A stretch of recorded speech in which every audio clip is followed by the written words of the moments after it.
Hello, curious minds, and welcome to Documentary for Sleep. Tonight's story is not about fantasy, but about the deep past, about science and memory. We'll ask a simple but profound question. Why are humans able to adapt to almost every environment on Earth while most animals cannot? This is soft science rooted in anthropology, archaeology, and evolution, not wild speculation. We don't claim to have all the answers, but we do have the tools. The bones, the artifacts, the traces of migration, and the questions that continue to guide us. And if you drift off halfway through, that's perfectly fine. Sleep is welcome here. If you find peace or curiosity in this kind of quiet storytelling science that helps you focus, relax, or simply wonder, consider liking this video and subscribing. It helps more fellow sapiens discover this calm corner of the internet. And if you feel like sharing, tell us where you're listening from. Are you wrapped in blankets at home, keeping company on a night shift, or traveling somewhere far away? And as always, stay curious, stay calm. The wind howled across the frozen plains, a sound so vast and empty it seemed to swallow the world. 30,000 years ago, in the heart of a European winter, the snow fell not in gentle flakes but in relentless, horizontal sheets. In the lee of a limestone cliff, a small band of Homo sapiens huddled. Their world was a study in monochrome, white ground, gray sky, the dark, skeletal outlines of trees. And in the center of it all, a defiant, dancing heart of orange and gold. They sat on furs, their hands wrapped in animal hide gripping spears, their breath pluming in the frigid air. Around them, the great mammals slept in burrows or lay frozen in death. Life had either surrendered or gone underground. Yet, here they were, feeding the flames. How did they persist in a place that seemed to actively reject life? The answer begins with that very fire, a stolen piece of the sun held captive on the ice. But the fire was merely the most visible layer of their survival. Beneath the skin, a quieter, more ancient furnace was already burning. We carry the ghost of that cold within us still, etched into our very biology. A specific gene, UCP1, acts as a master switch for a process called non-shivering thermogenesis. In the mitochondria, those tiny power plants within our cells, this gene creates a subtle short circuit. Instead of all the energy from food being neatly packaged into cellular fuel, some of it is allowed to leak as pure, life-sustaining heat.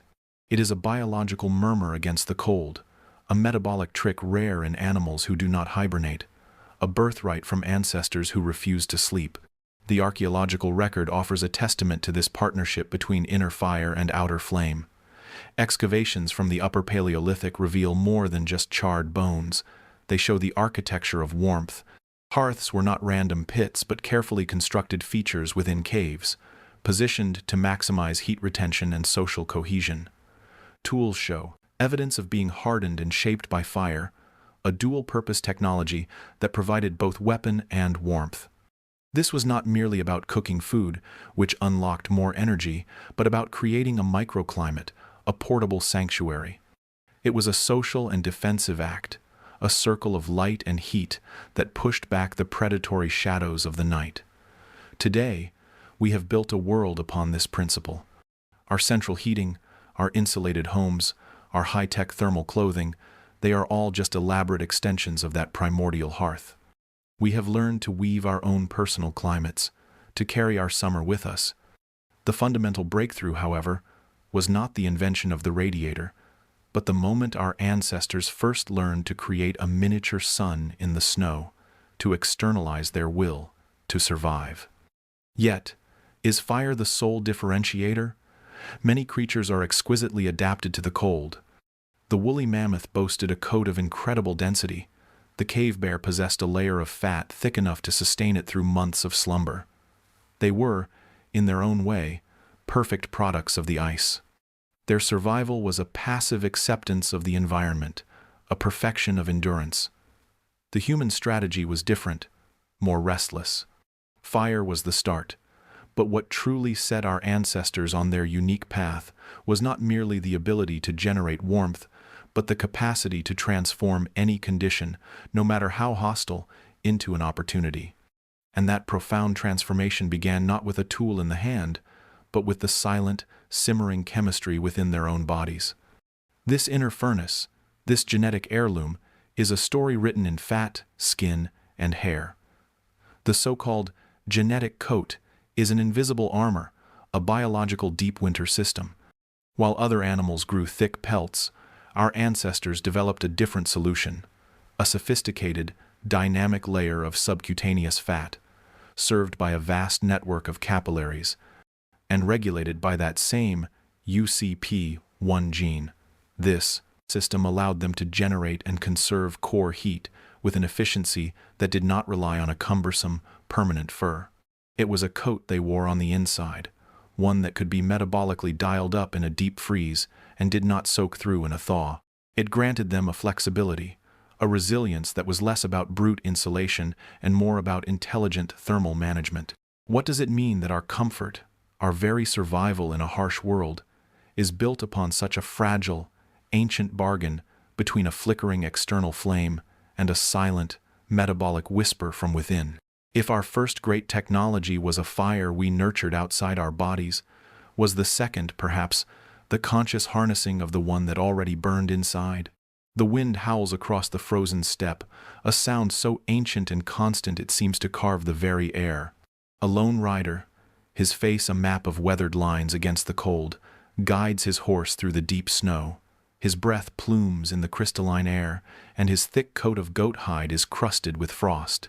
For 8 months of the year, this is his world, a vast, white expanse where survival is not a given but a daily negotiation. Yet, his most crucial protection is not the one he wears. It is the one he was born with, woven into the very fabric of his being. He is not just wearing a coat, his body times the coat. This genetic inheritance is a silent, internal furnace. For populations like the Inuit, the Yakut, and other Arctic peoples, the brutal cold has acted as a meticulous sculptor over millennia. Their genomes carry subtle, powerful signatures of this relationship, like the CPT1A mutation. This isn't a mere preference for a high-fat diet of seal and whale blubber. It is a fundamental rewiring of their metabolic engine. Their bodies have become supremely efficient at converting fat directly into energy and heat, a biological superpower that turns their very sustenance into a source of warmth. The feast is the fire. Is it possible that an entire culture's culinary identity is, in fact, a dialogue written in the language of DNA? The evidence of this deep, physical adaptation is frozen in time. Ötzi, the Iceman, discovered millennia after his death in the Alps, was more than a fascinating relic. He was a biological testament. His body, preserved by the very cold that may have claimed him, showed the physiological hallmarks of a life shaped by a harsh climate. He adhered to the old biological rules of Allen and Bergman. His limbs, likely shorter and stockier, would have conserved heat more efficiently than the long limbs of those evolved under a hot Sunday. His body fat distribution was a blueprint for insulation. His very form was a long-term response to an environment, a permanent adjustment written in bone and tissue. Does our skeleton, then, slowly etch the story of our ancestral home? In our modern, interconnected world, we see this principle echoed, though its edges are blurred. People from equatorial regions now live in Stockholm, Oslo, and Montreal. They may not possess the ancient CPT1, a mutation, yet they survive and thrive. They adapt not through a sudden, miraculous genetic shift, but through a different kind of inheritance cultural knowledge. They learn to build insulated homes, to layer clothing with synthetic fabrics, to consume the rich, warming foods of their new home. Their genomes remain a record of a sun-drenched past, but their lives are a testament to behavioral plasticity. So, is our intelligence itself the most versatile and rapid-acting adaptation of all? Yet, this presents a fascinating paradox. If these profound genetic adaptations are so powerful, why are we, as a species, nearly hairless? The rider on the steppe, the Inuit hunter on the ice, they share this same seemingly vulnerable trait with a sunbather on a tropical beach. We stand almost naked against the elements, a stark contrast to the luxuriant fur of the Arctic fox or the polar bear, creatures supremely insulated against the cold. They wear a permanent coat of fur, while we must craft our own. This seems not just an inconvenience, but a profound evolutionary puzzle. What possible advantage could there be in shedding our natural warmth in a world of ice? Unless, of course, the very thing that made us vulnerable also made us powerful, forcing a different kind of survival, one not of thick fur, but of a burgeoning, restless mind. What if our nakedness was the price we paid for a far greater gift? We stand alone on this vast savanna, under the blistering sun or the biting wind. The tiger has its stripes of fur, the bear its shaggy coat. Even our primate cousins wear a uniform of dense hair. We are the naked ones, exposed, vulnerable. A strange, pale creature that somehow learned to walk upright, leaving the forest's shade for the world's harsh extremes. From the frozen silence of the Arctic to the searing, breathless heat of the Sahara, we not only survived, we thrived. How does a hairless ape avoid freezing to death or being cooked alive? The answer is written not in our flesh, but in the very story of our becoming. The first clue lies deep within our genetic code, a biological heirloom from a distant past. Scientists point to genes like HR and MC5R. These are not instructions for building a thicker hide, but rather the architects of our nakedness. They orchestrated a trade, a monumental evolutionary bargain, fur for sweat. By shedding our ancestral coat, we unlocked a superpower far more valuable than insulation-prolific sweating. Our skin became a vast, efficient cooling system, with millions of pores secreting moisture that wicked away the heat of the African Sunday. This allowed us to pursue prey for miles, to outlast stronger, faster animals in the midday heat through sheer endurance. Was this the moment we began to run the world not with claw or fang, but with relentless, cooling stamina? But this new advantage came with a terrible cost. A naked body in a glacial age is a death sentence. So, we began to weave our own warmth. In shadowy caves, by the light of a flickering fire, an ancestor took a sliver of bone, sharpened it to a fine point, and pierced the hide of an animal. With sinew pulled taut, they began to stitch. Archaeological sites from 20,000 years ago reveal these first tailors. Their bone needles and carefully scraped hides are silent testaments to a revolution. We did not wait for evolution to grant us a winter coat. We fashioned one from the world around us. We took the fur of the wolf, the wool of the mammoth, and made it our own. Was this the first true act of technology, not just using a tool, but weaving a second skin? This act of creation never ceased. It only accelerated. Our artificial fur has evolved beyond recognition. The sewn furs of our ancestors have transformed into the sleek down jackets that shield a climber on Everest, the complex polymer membranes of a sailor's foul-weather gear, and the silvered reflective fabric of a desert nomad's robe. The entire sprawling empire of fashion and textile technology is, in essence, the story of our species continuing to craft its own adaptable, removable pelt. We carry our environments with us, zip them on and off as needed. Have we, in our endless quest for the perfect garment, externalized our own evolution? Yet, one must pause and consider the price of this brilliant adaptation. Fur is more than warmth. It is a shield against biting insects, a barrier against thorns, a natural protection from the sun's ultraviolet rays. In casting it off, we gained the world. But did we lose a layer of our own innate resilience? We traded the simple, automatic protection of the beast for the constant, anxious burden of invention. Our survival became conditional, dependent on our skill, our knowledge, our next creation.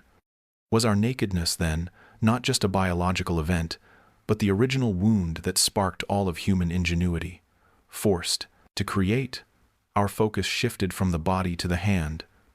The same hand that could grip a needle and thread could also grip a stone and shape it. It could feel the texture of a hide, judge the sharpness of a flake, and eventually caress the surface of a carved symbol. The loss of one physical attribute demanded the elevation of another. Our nakedness made us the architects of our own destiny, and the primary tool for this new project was the five-fingered marvel at the end of our arms.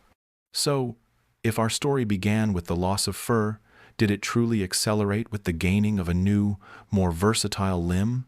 Could it be that the hand itself is the ultimate technology, the true engine that allowed a hairless ape to build a world in its own image? Imagine the high, thin air of the Himalayas. A slab of snow breaks loose, a silent, gathering wave that roars to life and then settles into a crushing stillness. A snow leopard, a creature of perfect, instinctual grace, is caught within it. Its powerful limbs, built for explosive leaps, are now trapped. Its thick fur, an evolutionary marvel against the cold, is slowly being suffocated by the very element it is designed to master. It dies. It is the way of this world. Now, imagine a different group caught in that same avalanche. Humans. They are, by raw physical comparison, pitifully unequipped. Their skin is bare, their muscles weak, their teeth blunt. Yet, they do not simply succumb. They dig. They find each other. With broken branches and packed snow, they fashion a crude shelter. With a spark nurtured into flame, they defy the encroaching cold. They ration a hidden cache of food, a plan made real from a memory of the future. They survive. The same circumstance, the same brutal laws of physics and biology. The difference was not in their bodies, but in the space behind their eyes. The difference was the technology of the mind. This technology is not a single invention, but a layered inheritance, built over millions of years. The first layer is biological, written in the very folds of our flesh. Nestled behind our foreheads lies the prefrontal cortex, a sprawling, intricate landscape of neural connections that is, in the animal kingdom, almost obscenely large. This is the seat of the executive, the planner, the storyteller. While the snow leopard's brain is exquisitely tuned to the immediate times, is times the scent of prey, the sound of arrival, our brains are constantly navigating the ghostly realms of the times. What if times, and the times what could be asterisk. This neural architecture allows us to do something radical. To resist an impulse, to delay a reward, to play out a dozen potential futures in the theater of the mind, and then choose the one that offers not just survival, but a strategy. It is the biological foundation for hope. We can trace the fingerprints of this emerging mind deep in the dust of time, in the second archaeological layer. 2 million years ago, a creature named Homo erectus stood upright on the African savanna. Its hands, now free, did not just clutch at branches or food. They began to shape stone, not randomly, but with intention.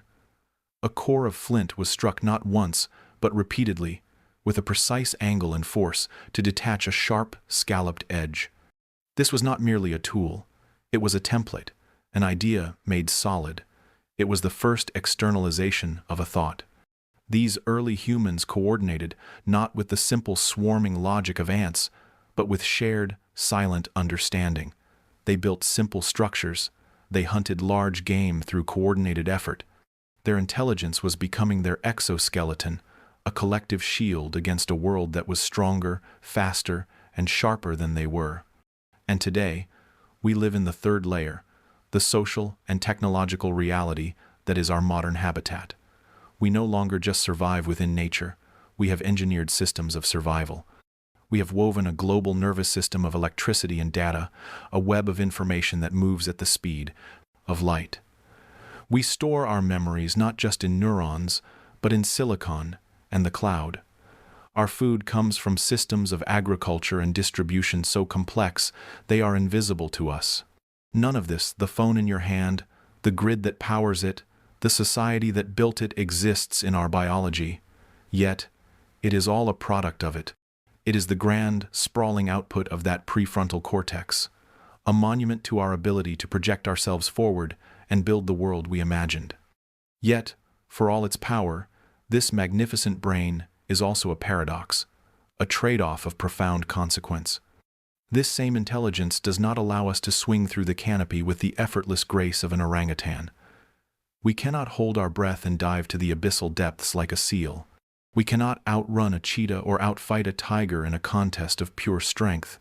Our children remain helpless and vulnerable for years, a long, risky investment. Our minds grant us dominion, but our bodies are fragile, generalist things. Is the brain, then, an evolutionary shortcut? a way to bypass the slow, arduous process of growing wings or fangs by instead inventing them. And in doing so, have we forged a new kind of dependency, one where our survival is irrevocably tethered to the relentless, flickering output of our own thoughts? We became architects of our own fate, but also prisoners of our own need to build. We had to create the parts of ourselves that evolution had not provided. And that creation, that act of making the abstract tangible, had to start somewhere. It required an instrument of infinite subtlety, a bridge between the world of ideas and the world of stone and wood. It began not with a grand plan, but with a simple, physical fact.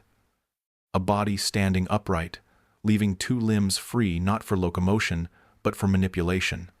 The story of our intelligence is, therefore, also the story of our hands. If the mind is the architect, then the hand is its master builder.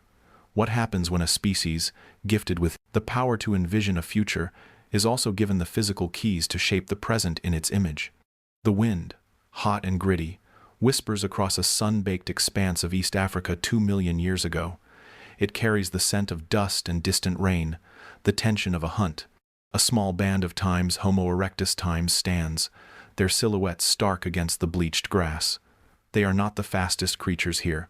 A gazelle would vanish in a blur of motion. They are not the strongest. A lion's casual swipe would be devastating. They do not climb with the effortless grace of the primates in the distant trees. Their singular, peculiar advantage is their posture. They stand upright.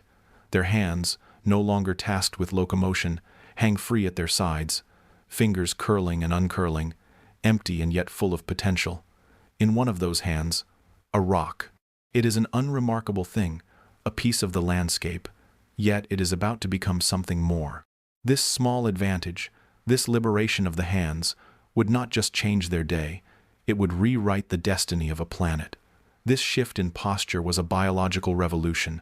Walking on two legs realigned the entire skeleton, from the curve of the spine to the bowl of the pelvis. It was an arduous evolutionary compromise, leading to bad backs and difficult childbirths. But the payoff was immense. The hands were freed, liberated from the duty of bearing weight.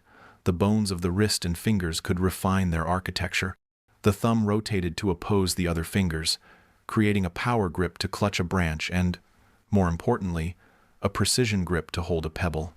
Fine motor skills began to blossom in the neural pathways connecting brain to fingertip. This was not merely about strength, it was about control, about the possibility of a deliberate, creative force being applied to the world. The evidence of this new relationship with the world lies scattered in the geological record, in the oldest layers of our story. The Oldowan, tools, simple sharp flakes struck from a stone core, appear around 2.6 million years ago. They are crude, almost indistinguishable from random shards to the untrained eye. But to the archaeologist, they are a manifesto. A specific, repeatable force was applied at a specific angle to achieve a specific outcome, a cutting edge. Then, nearly 1 million years later, the Acheulean hand axe emerges. This is no mere shard.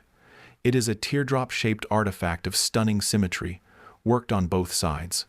It speaks of a mind that could hold a template, an ideal form, within it, and patiently chip away everything that was not that form. With these hands, our ancestors butchered carcasses, shaping their diet and their bodies. They likely shaped wood and dug for roots. They began to manipulate their immediate reality in a way no other creature did, not just using what was found, but fundamentally altering it for a purpose. This legacy of the hand is the bedrock of everything we have built.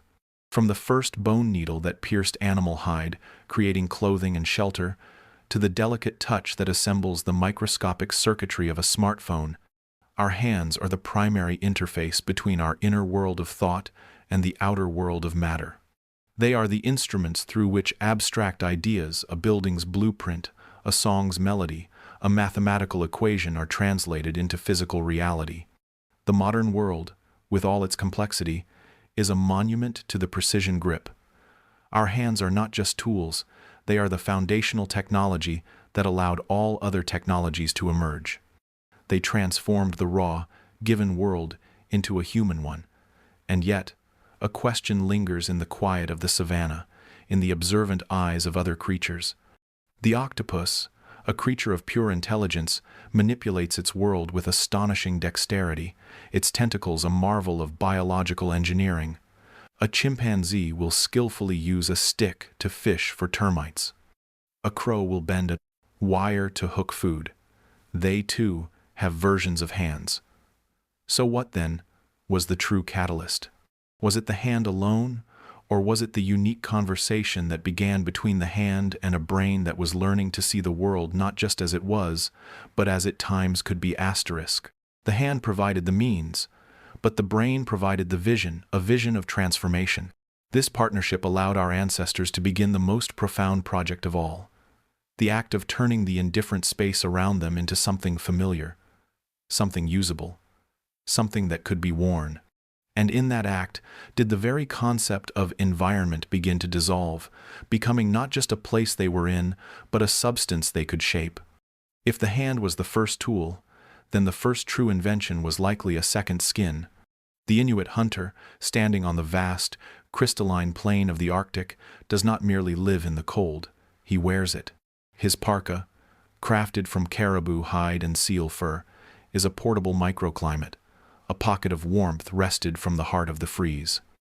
The Tuareg nomad, navigating the endless, sun-scorched dunes, is shielded by indigo cotton that deflects the sun's fury, and a taggle must that filters the blowing sand. These are not mere accessories, they are architecture in its most intimate form, the environment tailored and drawn close to the body. An animal carries its protection in its genetic code, the polar bear's thick fur, the camel's hump. Its relationship with its surroundings is largely fixed, a biological destiny. But humans learned to externalize this function. We began to weave our own fur, to grow our own shade, to build our shells outside of our bodies. This act of putting on our environment represents a fundamental cognitive leap. It is the application of that hand-brain partnership to the problem of space itself. A cave is a found shelter. It is a coincidence of geology. But a hut, made of branches and hides, a yurt of felt and lattice, an igloo of carved snow blocks, these are conceived shelters. They are ideas given physical form, the result of seeing raw materials not for what they are, but for what they could become. The space inside that structure is no longer the wild, open air. It is a volume defined, contained, and curated. It is a room, and in creating it, our ancestors drew the first, faint line between the world and the self, between nature and culture. The boundary of the skin was no longer the only border of the human entity. The boundary of the home became its extension. This process of wearing our space escalated from clothing to dwellings, from villages to cities. We wove grasses into roofs, stacked stones into walls, and eventually poured concrete into skyscrapers. Each layer was another garment, another filter between our fragile, temperature-sensitive bodies and the raw, indifferent elements. We learned to trap heat, to channel water, to store light for the night. The city itself can be seen as a colossal, collective suit of armor against the wilderness, a complex, multi-layered skin that allows millions to live in climates for which they are biologically unsuited. We have become creatures who are never truly naked, for we are always clothed in the accumulated layers of our invented environments. But this triumph of adaptation carries with it a quiet, persistent paradox. In crafting these perfect protective shells, have we, in some profound way, begun to forget the world we came from? The Inuit hunter feels the subtle shift of the wind on his cheek, a signal encoded in 1,000 generations of experience. The city dweller feels only the constant, artificial breeze of climate control. We have become so adept at wearing our environments, at building walls against the cold, the heat, the dark, and the noise, that we risk building the final, most impenetrable wall, one between ourselves and the reality that forged us. We live in a world of our own making, a world that fits us like a glove. But if the glove becomes a perfect, seamless reality, do we eventually forget the feel of our own hand? The wind, sharp enough to flay skin from bone, does not touch the Inuit hunter. It is caught and tamed by the seal fur he wears, a second skin stitched with ancestral knowledge. 1,000 miles away, under a sun that bleaches the world to dust, the Bedouin's headscarf is not mere cloth. It is a portable patch of shade, a regulated microclimate woven from thread and tradition. High on the roof of the world, where the air thins to a ghost, the Sherpa's lungs and garments are both calibrated for the Himalayan heights. We have long misunderstood our relationship with our surroundings. We do not simply exist times within times and environment. We wear it. We drape space over our shoulders like a cloak, stitching together shelter, tools, and clothing into a portable, personalized world. This is our first and most ancient act of defiance against a planet that did not design us for universal comfort. This act of wearing our world begins not with a conscious decision, but with a biological betrayal. Our genes are slow, conservative archivists, reluctant to rewrite the ancient text of the body for every new climate. They could not keep pace with our own restless migrations out of Africa, into the ice-locked north and the parched deserts. So, we were forced to innovate outside of our own skin. Clothing became our collective fur, architecture our shared shell, tools the extended claws and fangs evolution never got around to providing. These are not merely possessions, they are prosthetic environments, a second skin that we invent, share, and inherit culturally, allowing a tropical primate to colonize the globe. Is our true habitat, then, not a forest or a savanna, but the very space between our minds and our manufactured shields? The archaeological record offers a whisper of this profound transition, a moment frozen in clay and time. At Dolní Věstonice, in what is now the Czech Republic, a kiln fire flickered 26,000 years ago. From its heat emerged not just pottery, but a tiny, stunning figurine. It is a human form, a woman, but her body is not smooth. She is covered in patterns, incised lines of fur, a garment rendered in meticulous detail. Here, in the heart of the last ice age, when glaciers loomed like continents of glass, our ancestors were not just huddling for survival. They were crafting. They were tailoring warmth from the hides of prey, transforming a hostile, frozen expanse into a manageable, even intimate, space. The figurine is more than art. It is a declaration. We will not just endure this world, we will dress for it. Does this ancient impulse to sculpt and sew our surroundings reveal a deeper need to reshape reality itself, to make the foreign feel familiar? This legacy of self-tailored environments culminates in the modern world, where the act has become a dominant force. We no longer just adapt to a niche, we build it from the ground up. The firefighter's suit is a walkable bubble that defies infernos. The astronaut's EMU is a personal pressurized spacecraft. We erect floating cities on water and seal ourselves in glass towers where the climate is a constant, manufactured spring. With every air conditioner and smart home, we are not merely finding shelter, we are actively designing the very air we breathe, the very light we see by. We have moved from wearing animal skins to wearing architecture itself. But in this triumphant sealing of ourselves inside our own creations, have we begun to construct a planet-sized cocoon, one that separates us so completely from the natural world that we forget the feel of the wind we once learned to tame? This very success breeds a troubling question. Is this magnificent global act of wearing space a true adaptation, or is it in fact a form of evolutionary evasion? Have we so successfully padded the world that we have stalled our own biological evolution, replacing the slow, hard graft of natural selection with the rapid, disposable fixes of culture?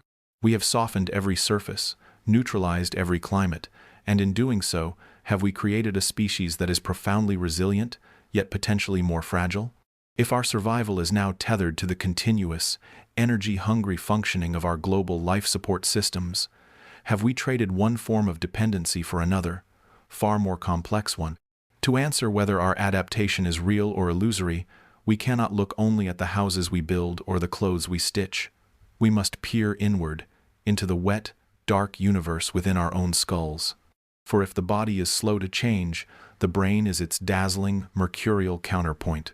The true masterpiece of human adaptation may not be the sealskin parka or the climate-controlled room, but the mind that conceived them both. Is the human brain, in its breathtaking plasticity, the ultimate module, the one piece of equipment flexible enough to truly make any space, no matter how alien, feel like home? The true marvel, the engine behind our global dominion, is not the strength of our arm or the sharpness of our tooth, but the sheer, almost chaotic, flexibility of the human brain. It operates less like a single, purpose-built machine and more like a core processor, capable of accepting, integrating, and mastering a near-infinite array of external modules.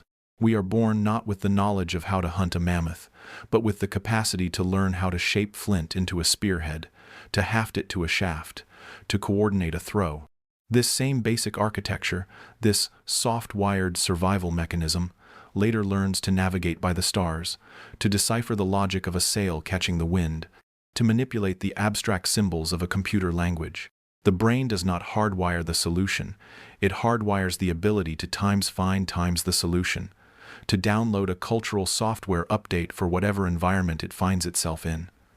Is our intelligence, then, fundamentally a tool for building other tools, a recursive loop of problem-solving that has allowed us to offload evolution onto our culture? This modular adaptability is our biological coup. While other creatures are exquisitely fine-tuned for a specific lane in the race of life, the cheetah for speed, the camel for drought, the human being is the ultimate generalist. Our lane is all times lanes. Our core survival strategy is plasticity itself. A child in the Amazon learns to identify 100 medicinal plants. A child in Tokyo learns to navigate a labyrinthine subway system.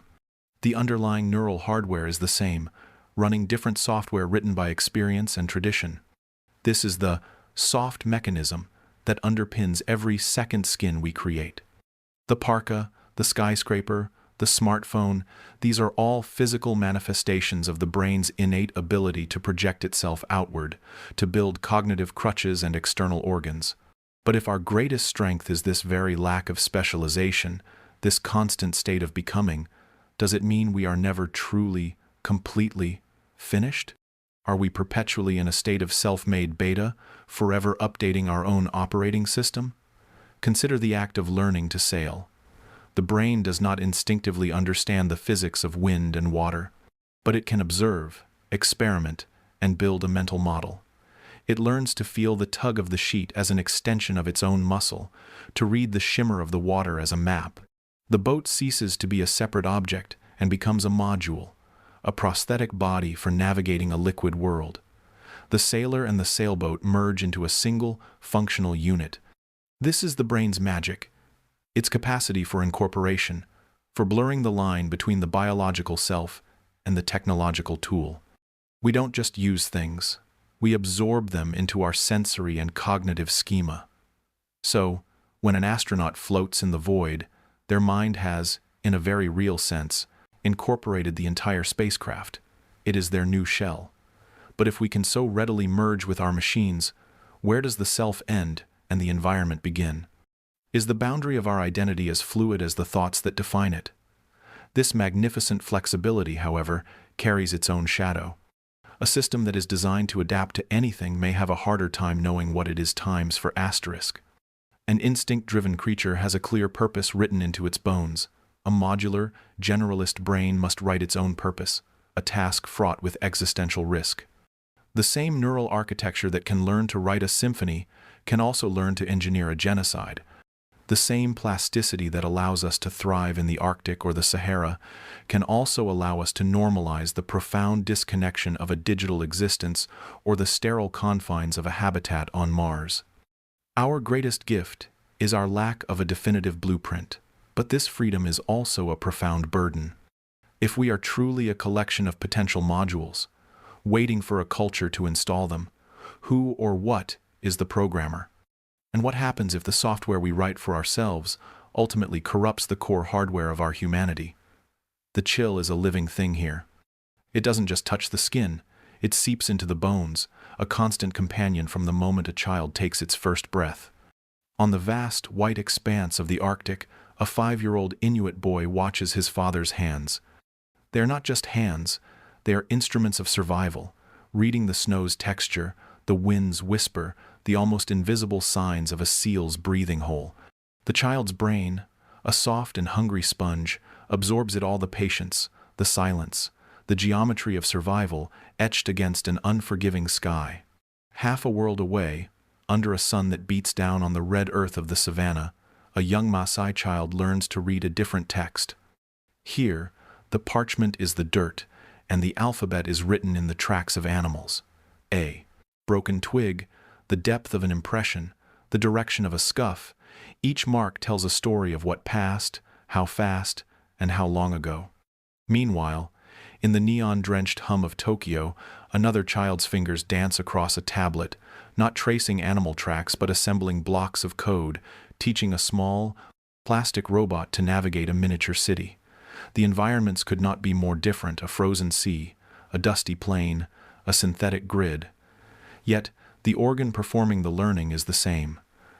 The same 3-pound universe of gray matter, sculpted by millennia, is learning to decode the world in 3 radically different languages.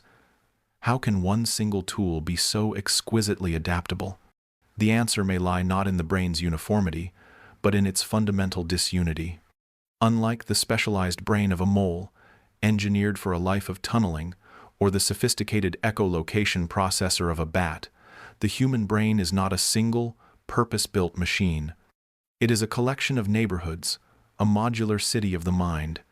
It possesses a core operating system, the ancient brainstem governing breath and heartbeat, upon which new districts can be built. The visual cortex learns to interpret the dance of the northern lights or the flicker of a screen. The motor cortex masters the throw of a spear or the swipe of a touchscreen. The auditory cortex deciphers the warning growl of a predator or the complex syntax of a human sentence. This modular design allows for a form of neural plug-and-play. We do not need to rewire our entire nervous system to learn a new skill. Instead, we recruit and connect existing modules, forming new networks and new pathways. We are not born with a map of the world, but with the capacity to draw an infinite number of maps. Is our consciousness, then, merely the emergent traffic of these interconnected, semi-independent districts? We can see the early flickers of this modular flexibility in the dim light of a cave. At a site called Blombos in South Africa, from a layer of soil dating back 70,000 years, archaeologists unearthed a small piece of ochre. It is an unassuming object, until you turn it over. Etched upon its surface is a geometric pattern, a series of cross-hatched lines, a deliberate, abstract design. This is not a tool for cutting or scraping, it is a symbol. The hand that held that stone was not just living in the immediate, palpable present. That brain was capable of holding an idea separate from pure utility, of making a mark that meant something, of projecting a thought into the future. It was a brain beginning to play with its own modules, connecting the region for fine motor control with a nascent, bubbling module for symbolic thought. The cradle of art, science, and philosophy may have been this simple act of scratching a pattern, a testament to a mind that could now envision worlds beyond the horizon of its immediate senses. What is a symbol, if not a tool for thought, and what does it say about a brain that needs to build such tools? This ancient capacity for software updates has exploded in our modern world. A single human lifetime can now contain multiple, disparate existences. A person can be born into a rural, pre-industrial community, learn the names of every plant and the patterns of the seasons, and then, later in life, migrate to a megacity and learn to program complex financial algorithms or perform delicate laparoscopic surgery. The brain that once navigated by the stars now navigates subway maps and social networks. It can store the vocabulary and grammatical rules of 5, 6, 7 different languages, switching between them as easily as changing a channel. It can abandon the profession of its ancestors and learn a completely new trade. This is not mere learning, it is a form of psychic metamorphosis. The core hardware remains, but the software is endlessly, limitlessly rewritten. We are each a living library, not of books, but of potential selves. Does this very fluidity, this capacity to be anyone and anywhere, create a deep, unspoken anxiety about who we truly are? This incredible strength, however, carries a subtle, inherent cost. The jack of all trades is, by definition, the master of none. A cheetah is a perfect running machine. Its entire biology is a hymn to speed. A peregrine falcon is a master of the aerial dive, a living missile. Their brains and bodies are exquisitely, irrevocably specialized. A human, by comparison, is a pathetic sprinter and a clumsy flyer. We cannot build a nest as well as a bird, smell water as well as an antelope, or weave a web as strong as a spider's. Our individual skills are often mediocre imitations of the natural specialists that surround us. We are generalists in a world that often rewards deep, narrow expertise.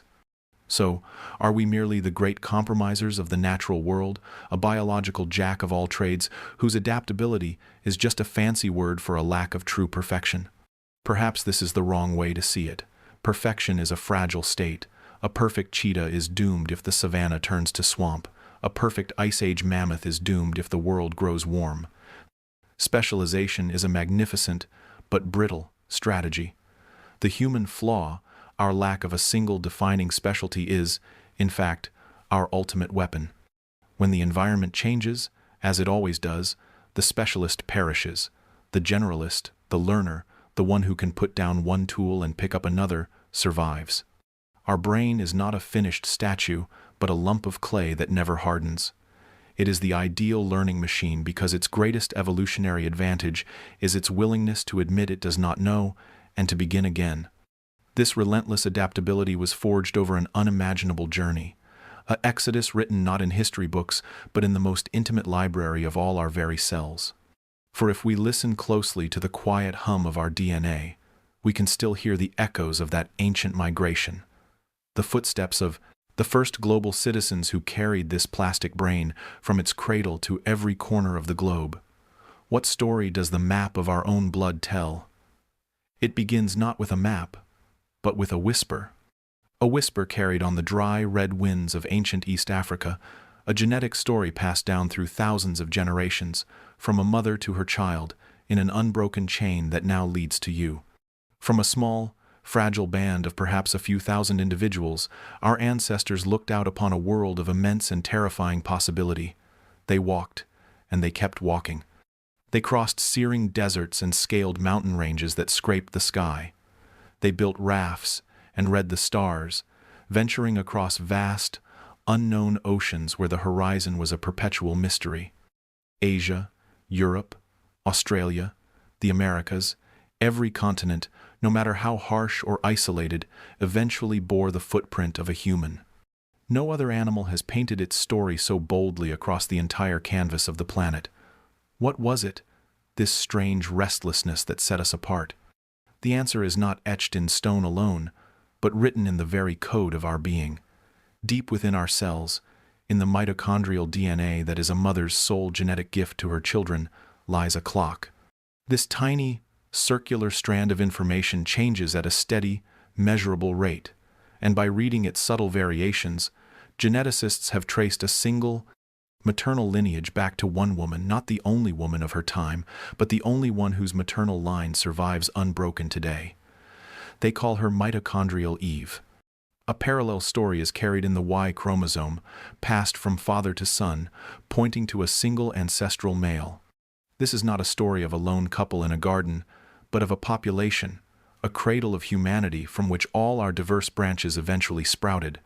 They were few, but within them was a hidden potential, a genetic toolkit for adaptability that would prove to be their greatest inheritance. They were not the strongest, nor the fastest, but they carried within them a seed of relentless innovation. The archaeological record is the physical echo of this great journey. In the Levant, from 100,000 years ago, we find finely crafted stone tools, evidence of a mind that could plan and shape its environment. Later, on the shores of Australia, a land separated from the main human story for millennia, we find the world's oldest known fishhooks, carved from shell 40,000 years ago. This was not mere survival. It was a conversation with a new world. Each new environment, The frozen steppes of Siberia, the rainforests of Southeast Asia, posed a unique question, and in the tools left behind, we see the human answer. The journey was not a single exodus but a series of pulsations, of advances and retreats, as if the species itself were testing the waters of the world, learning its rhythms. And this journey did not end in prehistory. We see its culmination in the staggering diversity of human habitats today. The Sherpa, in the thin, biting air of the Himalayas, at altitudes where most other mammals would falter.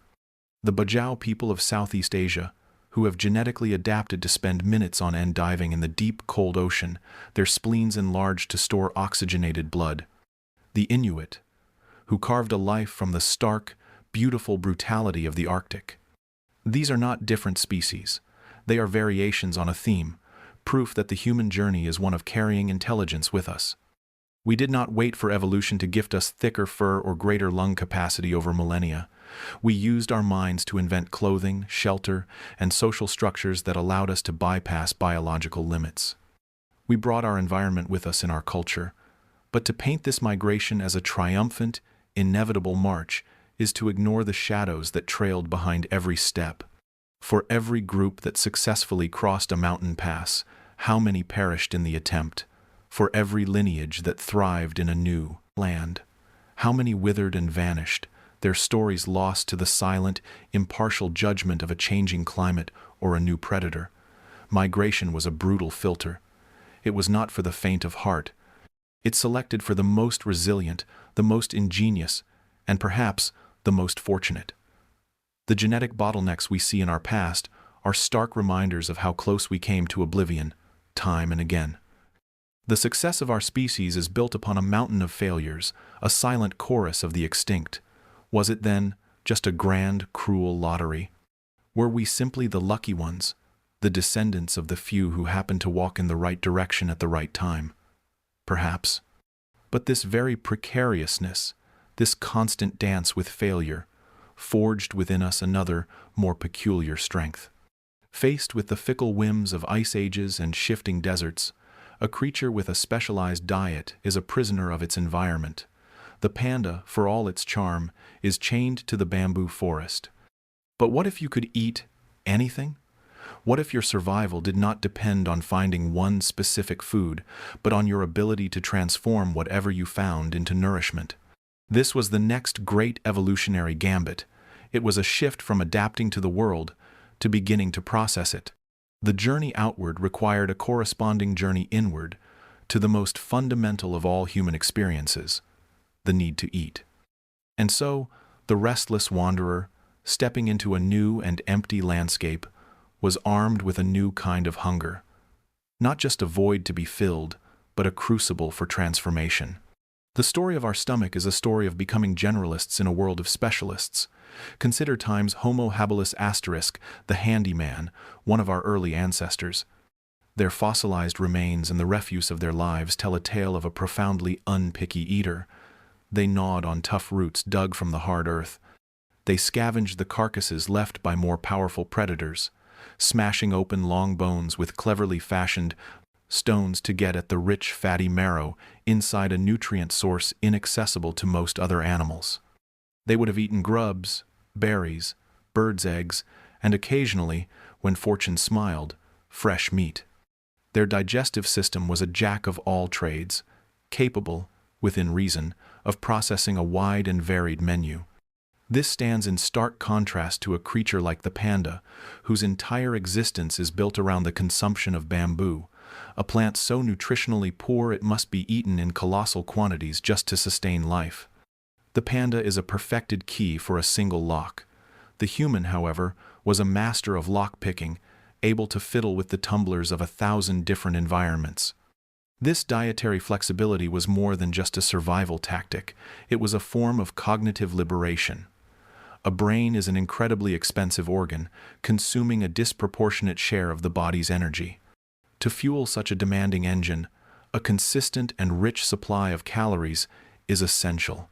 The shift towards including more meat and, crucially, the high-energy prize of marrow and brain matter provided the caloric windfall that may have helped our brains expand.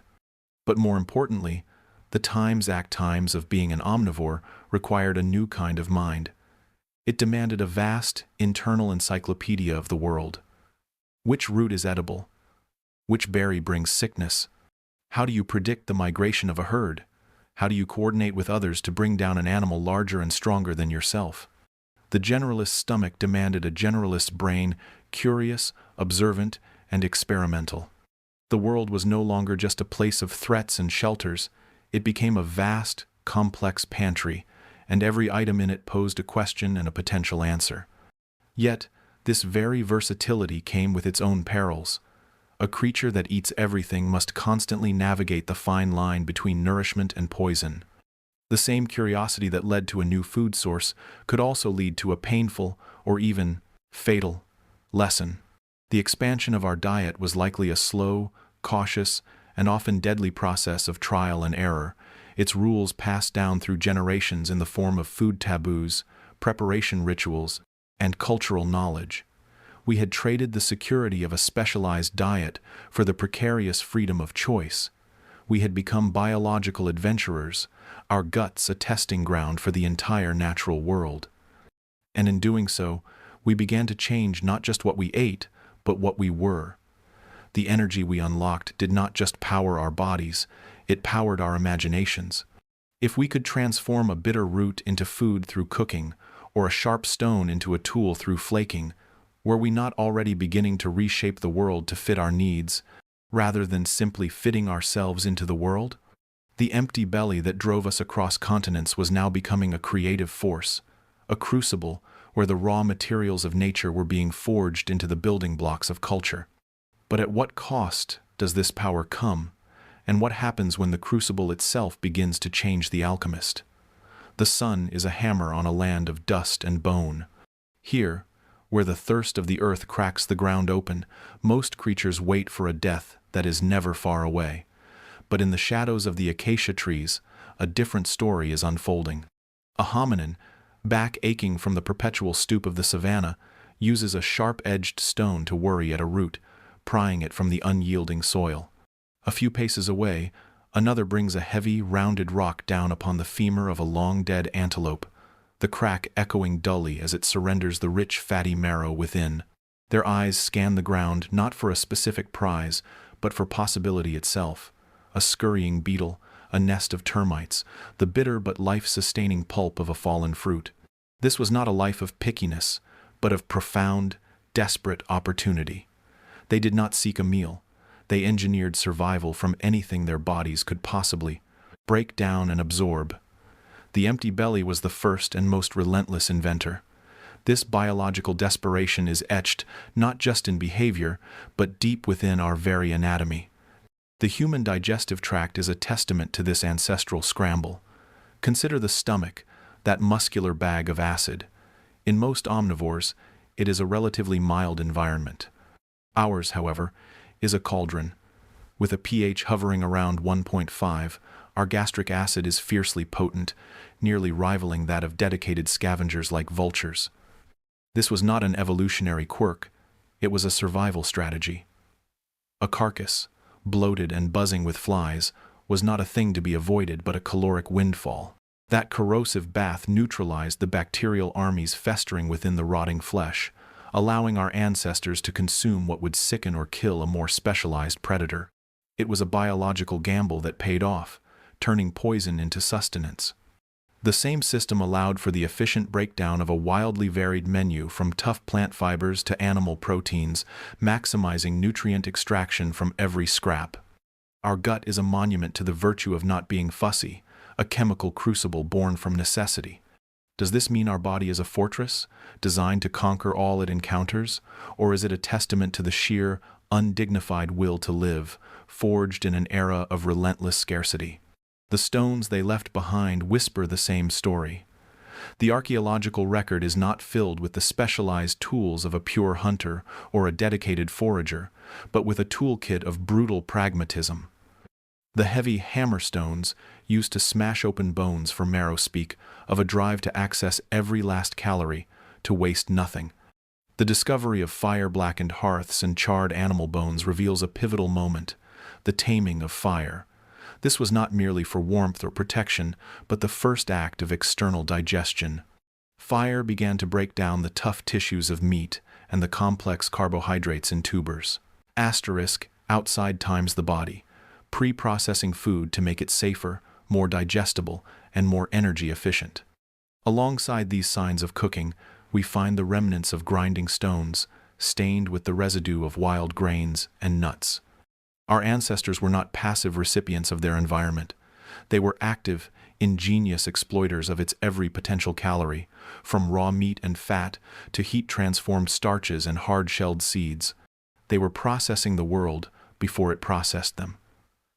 What does it say about a species that its first technologies were not for building monuments, but for breaking things apart to get at the life inside?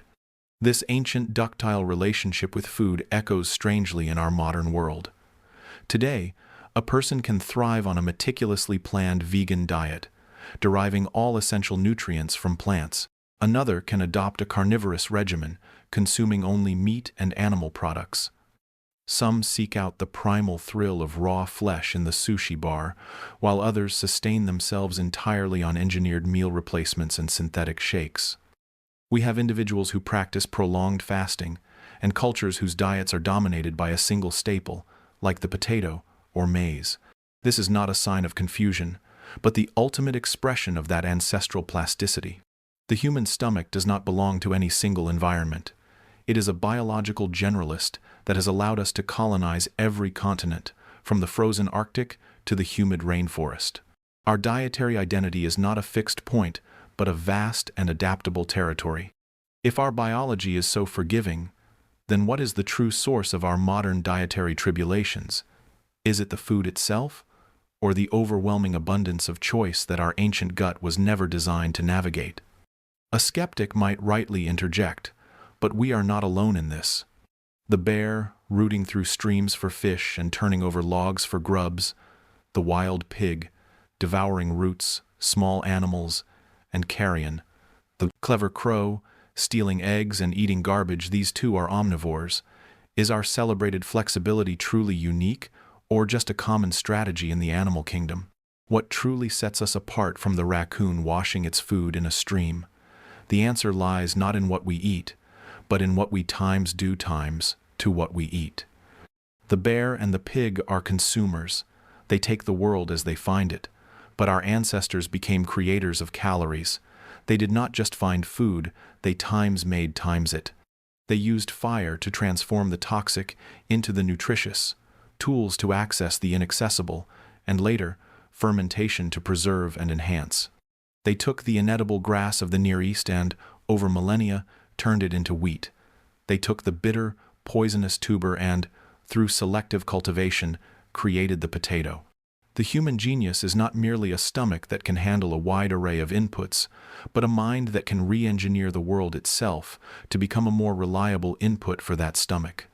We are not just omnivores, we are alchemists. The empty belly was the catalyst, but the transformative fire was our first great discovery. And if our food shaped our bodies, what then did our transformation of food do to the very trajectory of our species? They walk, and their genes follow. On the wind-scoured plateaus of Tibet, where the air holds only half the breadth of the sea, people live, work, and laugh at 4,500 meters. In the misty, green pastures of northern Europe, a daily ritual involves drinking the fresh, unfermented milk of a cow. And in the turquoise waters of Southeast Asia, the Bajau people dive to depths that would crush our lungs, holding their breath for minutes that stretch into the realm of the impossible. These are not mere cultural quirks. They are living inscriptions, written in the language of DNA. Their very bodies, sculpted over generations, tell a silent, profound story of how a species writes its own destiny upon the slate of its own genome, simply by choosing where to live. The narrative begins at the most intimate level, within the twisting ladder of our genes. For the Tibetan Highlander, the thin air is not a barrier, but a home. This is because of a unique version of a gene called EPAS1, a master regulator of the body's response to oxygen. While a lowlander's blood thickens dangerously at such altitudes, the Tibetan's body remains calm, their blood flowing freely. This is not an ancient, primal adaptation. It is a recent edit, a swift revision in the human manuscript that appeared only a few thousand years ago. Similarly, the ability of many Europeans to digest lactose into adulthood hinges on a persistent on switch for the LCT gene. In most humans, this switch flips off after childhood, but in a lineage that embraced cattle herding, it stayed on, turning a potential irritant into a vital source of nutrition and hydration. Then there is the Bajau, the sea nomads, whose incredible diving prowess is written in their genes. A gene called PDE10A influences spleen size. A larger spleen acts as a reservoir for oxygenated red blood cells, a biological scuba tank deployed during long dives. These are not vague tendencies. They are precise, identifiable genetic changes. They reveal a startling truth. Human evolution did not grind to a halt in the distant past. It can sprint, making significant alterations in a mere blink of geological time, a rapidity of adaptation rarely seen in the animal kingdom. What does it mean for our future, knowing that our very code is so responsive to the pressure of a place? To find the source of this genetic fluidity, we must dig into the cold, dark earth where our ancestors sleep. The story is not a straight, proud line, but a tangled, interwoven braid. From the Denisovan caves in Siberia to the Neanderthal valleys of Europe, ancient DNA is whispering secrets that rewrite our origin story. We did not simply replace other hominins, we blended with them. When early times, Homo sapiens times, migrated out of Africa, they encountered these other forms of humanity, and they coupled. These were not trivial encounters. The Epas, one variant in Tibetans, it is a gift from the Denisovans. The Neanderthals, adapted for millennia to the diseases and climates of Eurasia, bequeathed to our immune systems a library of defensive genes. This archaic interbreeding was not a dilution of our essence, but a sudden, massive infusion of pre-tested genetic software. It was a shortcut, a way to acquire complex local adaptations without having to wait for random, beneficial mutations to arise. We are not a pure species. We are a mosaic, a living testament to the strength found in connection. Our very existence is an argument against purity. So, are we the product of a solitary journey or a grand, collaborative project between different kinds of human? This project is far from over. The great genetic braiding continues today, accelerated to a dizzying pace. The modern world, with its jets, its global commerce, and its diasporas, has become a colossal genetic blender. A man from the Kenyan highlands, whose lineage is optimized for endurance running, might marry a woman from the Andes, whose ancestors conquered altitude. Their child will carry a unique combination of adaptive potential. Mass migration and the breakdown of old geographical barriers are creating generations of humans with a super-flexible genetic inheritance. We are becoming a planetary people, no longer solely defined by the specific pressures of one valley, one mountain, or one sea. The local is becoming global, but as we mix and merge, are we creating a more resilient human? Or are we slowly erasing the unique, hard-won adaptations that allowed us to conquer the planet's every corner in the first place? There is, however, a profound and unsettling counterpoint to this triumphant tale of adaptation. Genetic change, for all its speed in evolutionary terms, is still a slow, generational dance. It operates on a clock of centuries and millennia. The environmental changes we have now unleashed, the rapid melting of ice caps, the swift shifts in climate zones, the explosive, concrete sprawl of urbanization are happening within a single lifetime. Our biology, a majestic but lumbering ship, is trying to navigate a storm of our own, making that shifts direction every second. The city dweller breathes air laden with novel particulates. The coastal resident watches the sea rise inch by inch. The farmer faces weather patterns that have no precedent in ancestral memory. Our genes, the meticulous scribes of deep time, are left frantically turning the pages, trying to find a chapter that does not exist. How can a code written for a world of stability hope to keep pace with a world of frantic, anthropogenic flux? When the genes cannot keep up, when the environment transforms too quickly for biology to draft a response, only one path remains. We must reach outside of our own bodies. We must use the one tool that allows us to bend the rules of our own biology, our ingenuity. We must cook, craft, and invent our way across the gaps, creating temporary, brilliant, and often precarious bridges over our own biological limitations. This is the moment we ceased to be solely subjects of nature and became its active, if reckless, partners. And that audacious journey, the first great act of defiance against our own physical constraints, began with a single, flickering, dangerous discovery in the dark. It began with the capture of a wild, untamed star, brought down to Earth to warm us, to feed us, to change us forever. It did not just cook our food, it cooked us. The control of fire was the first great hack, the original piece of code written not in our genes, but in our culture. A raw tuber is tough and fibrous, its energy locked away behind walls of cellulose. Meat demands long, arduous hours of chewing and digestion. But fire changes the physics of eating.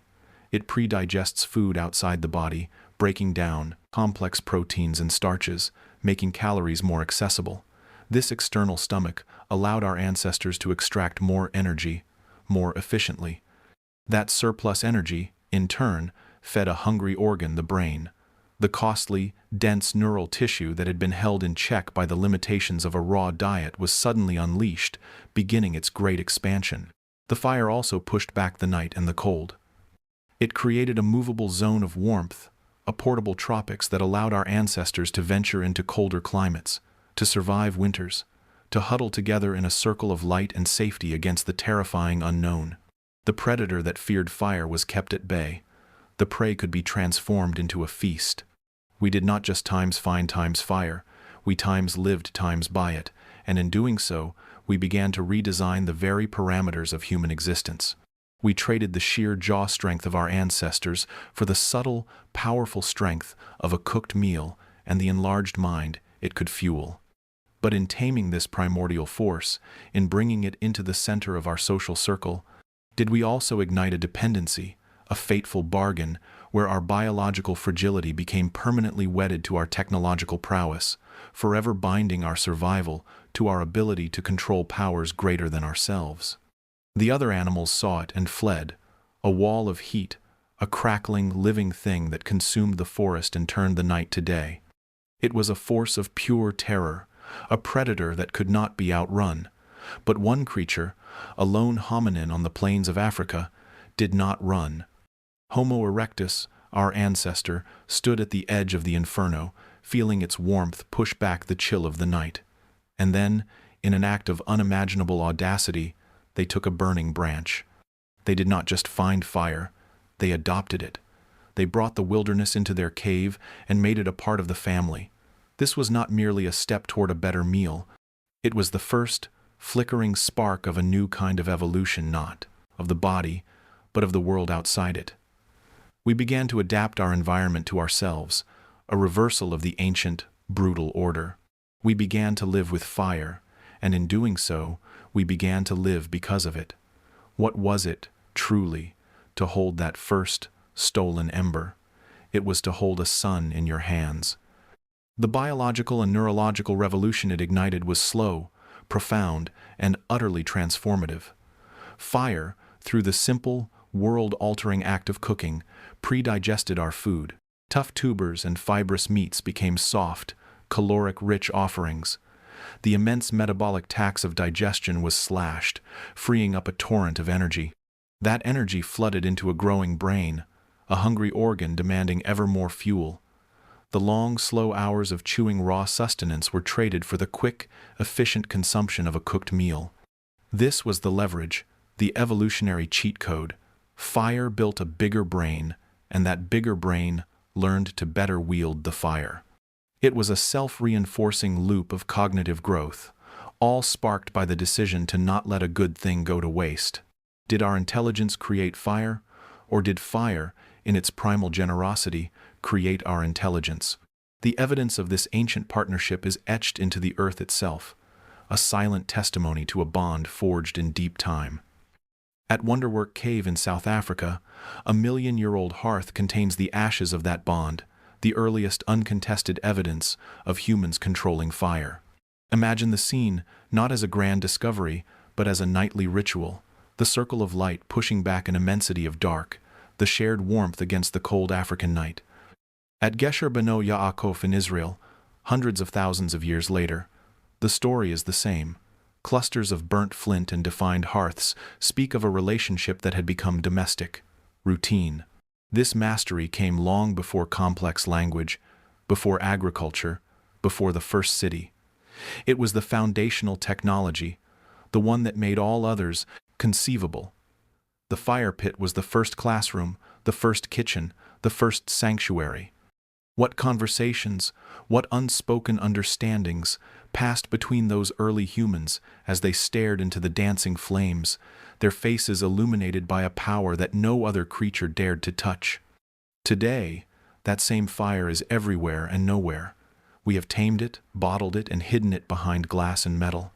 The gas stove's blue whisper, the electric coil's red glow, the invisible fury of the microwave. These are the direct descendants of that first campfire. It is in the controlled explosion of the internal combustion engine that propels us across continents, in the precise arc of the welder's torch that builds our cities, in the power plant that electrifies our nights. Fire is the core energy that allows us to live, and to live densely, in the frozen Arctic or the heart of a desert. It has become the bedrock of our artificial world, so ubiquitous we forget its wild origins. We have moved from keeping the fire alive to simply turning a knob. But is this control, or have we simply become so dependent on its constant, hidden presence that we would perish without it? Yet, for all its power, fire is a limited ally. It cannot help you climb a sheer cliff face. It cannot teach you to swim deeper or run faster. It offers no cure for a virus or a broken bone. It warms you, it feeds you, but it does not make you more agile, more resilient, or more robust in the ways that matter to a body navigating a physical world. So, is fire merely a small, comfortable part of our adaptation? A clever trick, but not the essence of our success? Perhaps its true gift was not the heat or the light, but the space they created. The safety of the hearth gave us the one thing every other creature was desperately searching for: time. Time not spent shivering in the dark, time not spent chewing tough raw meat. Time to sit, to think, to imagine what else was possible. Fire was the beginning, but the tool was the apex. When we learned to create anything we lacked, fire was merely the first step. It was the catalyst, the primordial workshop. The next step was not found in the world, but spun from the silent, growing universe within our own minds. What happens when a creature, no longer preoccupied with mere survival, begins to dream? This newfound time, this cognitive surplus born of the hearth, began to reshape us in ways far more subtle than a larger brain. The fire's consistent warmth created a new ecological niche, a permanently warm microclimate right in the heart of the camp. And in this niche, our bodies began to change. The thick coat of fur that had swaddled our ancestors for millions of years became a liability, an overheated garment in a now permanently heated home. It began to fall away, leaving us naked and vulnerable, the only ape without its own built-in coat. This was a monumental trade. We traded the autonomy of fur for the dependency of culture. A furry hominin could wander off alone. A naked one would perish in the night. This vulnerability forged new bonds, demands far more complex than the simple sharing of food. We needed to share warmth, to coordinate hunts, to assign the watch through the night. We needed to communicate not just about the location of fruit or the presence of a predator, but about social standing, about shared memories, about the invisible. The death of the thick pelt may have been the birth of the story, the gossip, the plan. Our nakedness demanded a new kind of insulation, woven not from hair, but from words. Did we lose our fur to gain our voice, finding in the shared breath of conversation a warmth more enduring than any fire? The wind cuts across the plains, a bitter, unforgiving blade. Under a sky the color of slate, a small band of figures huddles close. They are naked, these ancestors of ours, in a way no other creature on the savannah is. Their skin, pale and vulnerable, prickles with the cold. The great pelts that shielded their forebears are gone, traded for a landscape of bare flesh. They cannot grizzle with the low, guttural warmth of the great apes in the dense, protective dark of the jungle. That sound is lost to them. So, they do something else. They murmur. They make soft, clicking sounds with their tongues. One of them, perhaps watching the horizon bleed from orange to violet, makes a sound that is not a grunt of alarm or a sigh of exhaustion, but a sequence, a story. It is a story about the day's hunt, about the warmth of a fire yet to be built, about the shape of a cave they remember. A price of this nakedness, this vulnerability to the elements, was a desperate, shivering need, and that need gave birth to language. This was not a sudden gift, but a slow, anatomical revolution. Deep within the throat, a subtle rearrangement was taking place. The larynx, in most mammals a high-placed gatekeeper preventing choking, had begun its long descent in our lineage. This came with a risk. It made us the only species that could truly choke on our food, a trade-off of life for articulation. This lowered larynx, combined with a uniquely flexible pharynx, reshaped the very breath of our ancestors. It was a biological instrument in the making. Meanwhile, inside the skull, the brain was rewiring itself. In the left hemisphere, regions now known as Broca's and Wernicke's areas were swelling, intricate networks, dedicated not just to making noise, but to ordering it, to imbuing it with grammar and meaning. The grunt became a word, the sequence of sounds became a sentence. The body itself was being sculpted into a vessel for narrative. Was this the first time a physical flaw, a vulnerability to the cold sparked a cognitive revolution that would redefine the world? The evidence of this blossoming is not found in fossilized bones, but painted in ochre and charcoal on the cold, silent walls of caves like Lascaux. Here, some 35,000 years ago, hands that could shape stone tools also traced the magnificent, charging forms of aurochs and stags. This was not mere communication. This was symbolism.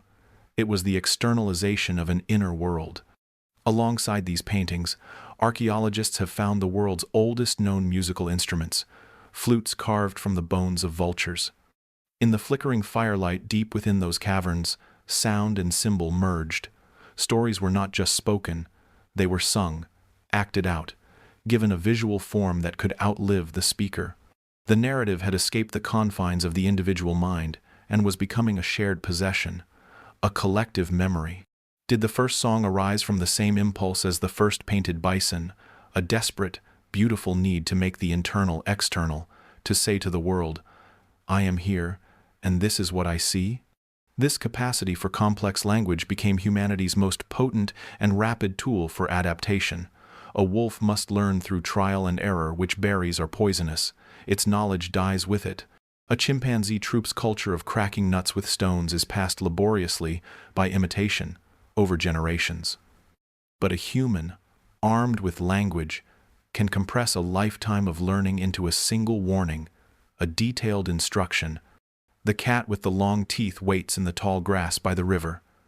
When the sky turns this color, a great storm comes. We can make a shelter that floats on the water. With words, we built a collective intelligence, a cache of survival instructions that could be updated and transmitted at the speed of sound. We did not need to evolve thicker fur for the Ice Age. We could simply describe how to sew the hides of other animals. Language became our shared skin, our collective fang and claw. But if this tool is so powerful, why are we not the only species to have perfected it? One might object, the world is full of voices. In the dappled light of a forest, a bird sings a complex song to mark its territory and attract a mate. In the dark, pressurized depths of the ocean, pods of dolphins click and whistle, their conversations an intricate tapestry of social bonding and, perhaps, identity. A troop of howler monkeys fills the jungle canopy with their roaring chorus, a sound that maps the social and physical landscape. They are communicating. What, then, makes our noise so special? Is it merely a matter of degree, or is it a difference in kind? The song of the bird is magnificent, but it is a fixed repertoire, an inherited score. The calls of the dolphin and the monkey are rich and nuanced, tied to the immediate present, a warning, a greeting, the location of food. Human language alone seems untethered. It can speak of what is not here, of what was, and of what might be. It can lie. It can craft a myth about the creation of the world or plan for a harvest that is 6 moons away. It is this freedom from the immediate, this capacity for displacement, that transforms communication into an engine for worlds of our own making. And so, with this tool in hand, humanity's journey of adaptation shifted from a purely biological track to a cultural one. We began to adapt not just across a lifetime, but across centuries. The knowledge of how to find water in a desert, how to predict the migration of herds, how to appease the spirits of the hunt, this was no longer locked in individual muscle memory or instinct. It was stored in stories, in songs, in the very words that passed from the lips of the elders to the ears of the young. Language became the loom on which the fabric of culture was woven. And with this accumulated knowledge, this growing library of survival, our ancestors began to do more than just remember with their minds. They started to build memory with their hands. They began to shape the very earth, not as a nest for a season, but as a home for generations. Our ancestors did not instinctively know how to dig burrows or weave intricate nests from twigs. They did not carry the genetic blueprint for a perfect shelter. Instead, they possessed a different, more flexible talent, the ability to see potential. They knew how to find a cave, to assess its depth, its dryness, its defensibility. They did not merely occupy space, they evaluated it. A crevice in a rock face was not just a hole, it was a doorway to be narrowed with stones. An overhanging cliff was not just a geological feature, it was the beginning of a wall, a canopy to be extended with branches and skins. This was adaptation of a different order, not by changing the self to fit the world, but by changing a piece of the world to fit the self. And in doing so, they began the slow, deliberate work of turning a landscape of random features into a geography of meaning and memory. If language allowed us to build a home in time, then did the first modified shelter represent our attempt to build a home in space, to make the anonymous world speak back to us with a voice of shelter and safety? The wind that swept across the central European plain 25,000 years ago was a sculptor of ice, carving drifts against the limestone cliffs.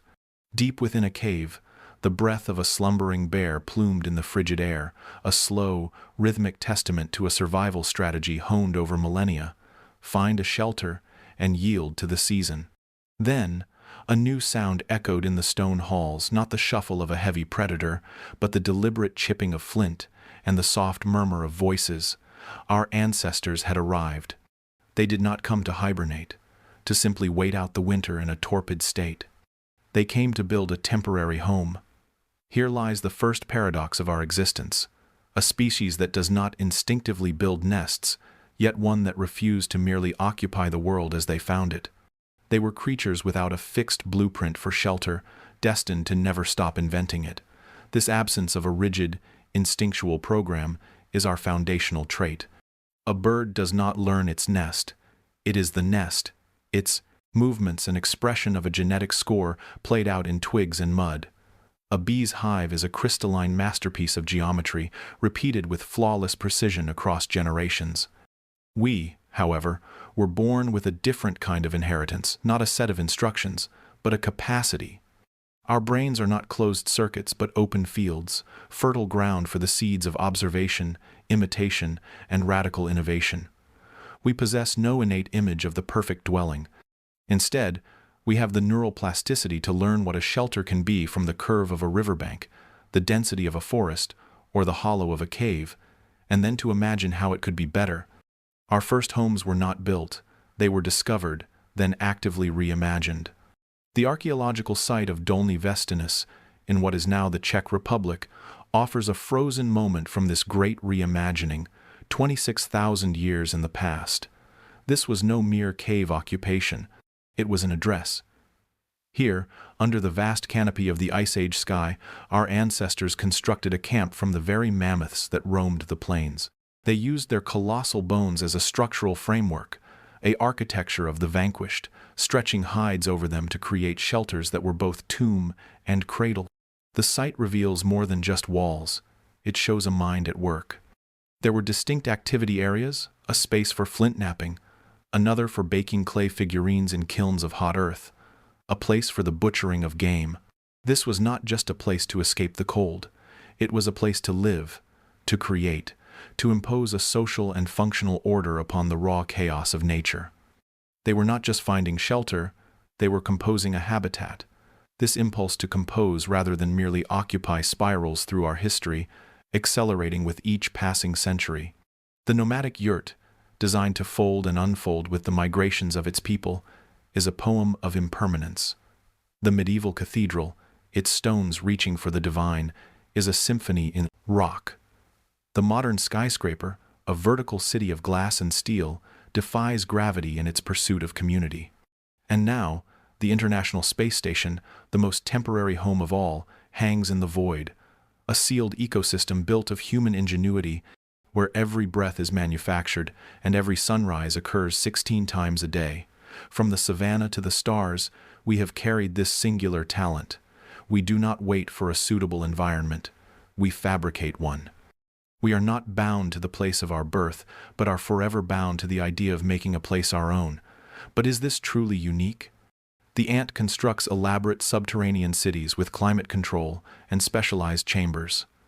The beaver engineers dams, reshaping entire watersheds to create its lodges.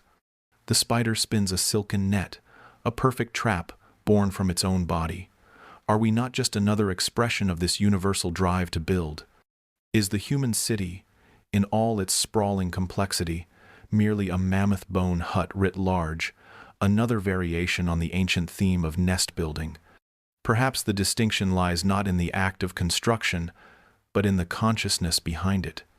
An ant from a colony in Africa would instinctively know how to build within a colony in Antarctica, following the same immutable script. A human, however, is guided by a different compass, one calibrated by memory, shaped by experience, and magnetized by imagination. We do not build from a fixed genetic memory, but from a cumulative cultural one. We remember the cave that kept us dry, and so we add a roof. We recall the fire that warmed us, and so we invent the hearth. We learn from the failure of a structure, and so we innovate. Our architecture is not a preordained form, it is a conversation with our past and a proposition for our future. This relentless, intelligent adaptation, this refusal to be content with the given world, is what set us on a different path. And this same restless mind, having secured a temporary shelter, would soon turn its attention to a more pressing problem, the gnawing emptiness of the stomach.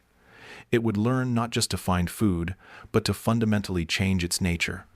An animal follows the sun-baked trail of its hunger, a creature of immediate need. When the berries are gone or the herd has migrated, it faces the stark arithmetic of scarcity, equation with only one grim solution. It is bound to the season, a prisoner of the present tense. But our ancestors looked at a fallen bison, not just as a meal for today, but as a question. What if the today could be stretched into tomorrow? What if the bounty of autumn could be made to speak the language of winter? This was the birth of the intelligent ration.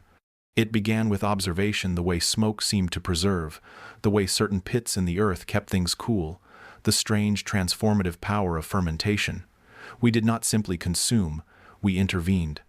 We learned to apply heat not just for warmth, but for transformation, roasting and smoking to drive out decay.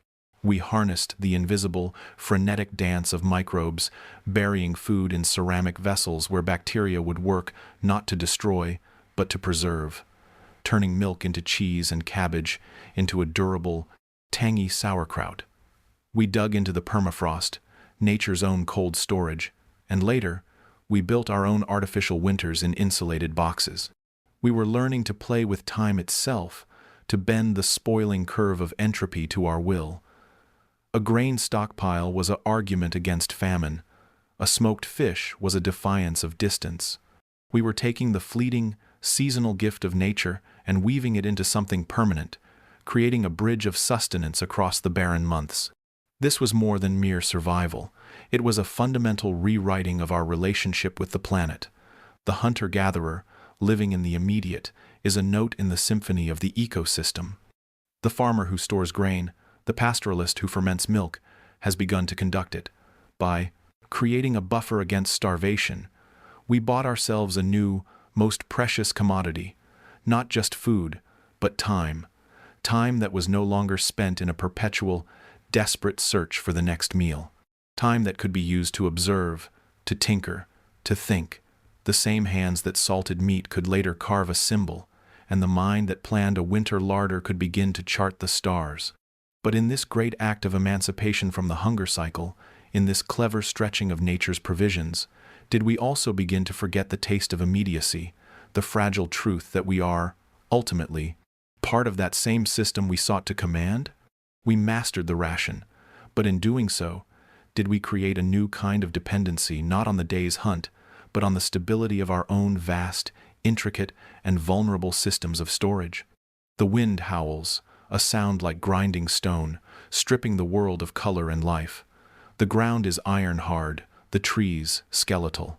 In the deep, unforgiving heart of an ice age winter, when other creatures starve and falter, our ancestors are not searching, they are eating.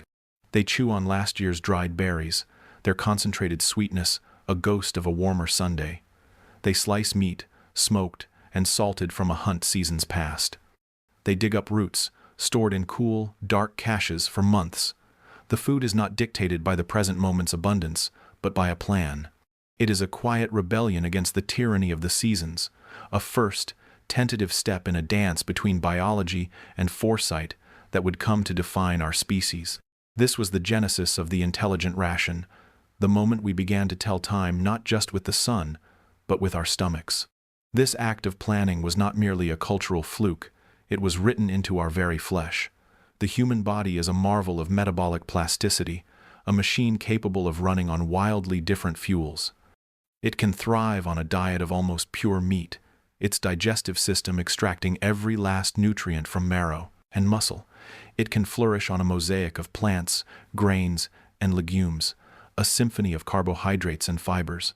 It can even adapt to the rhythmic emptiness of intermittent fasting, switching seamlessly from burning sugars to burning stored fats, treating scarcity not as a crisis but as a metabolic switch. Our biology did not demand a single, perfect food. It offered a menu of possibilities, a set of instructions waiting for a context. Was this inherent flexibility the prerequisite for our intelligence, or its first, unconscious expression? The evidence of this nascent intelligence is etched not in bone, but in stone and clay. In archaeological sites, we find the silent testimonials of this cognitive leap.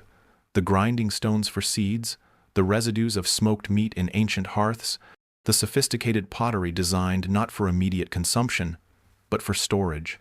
Salt, once just a mineral, became a tool to cheat time, drawing the moisture from flesh and creating an environment hostile to decay. These were not just objects, they were ideas made solid. They were the first attempts to transform a capricious, unpredictable nature into a larder, a predictable resource. The hunter-gatherer, so often painted as a creature of pure immediacy, was also a strategist, playing a long game against hunger. Did the invention of the storage jar, in turn, expand the very capacity of the human mind to conceive of a future? This programming of our diet did not end with prehistory. It became the bedrock of culture. Look across the globe today, and you see a vast, unconscious experiment in rationing. The Japanese have perfected the art of consuming raw fish, a practice born of island geography and preservation techniques like immediate ice and vinegar. In Ethiopia, the spongy, sour flatbread injera is a product of teff flour fermentation, a way to preserve grains and unlock nutrients in a challenging climate.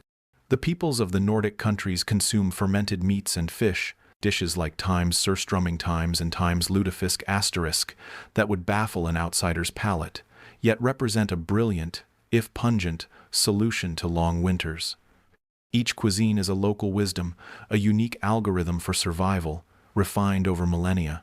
Our plates are not just a reflection of taste, but of a deep, historical calculus of survival. Is our cultural identity, then, simply the accumulated wisdom of our ancestors' larders? Yet, a skeptic might whisper, is this truly unique?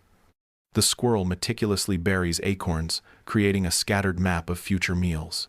The ant colony stockpiles the corpses of insects, a communal granary of chitin and protein.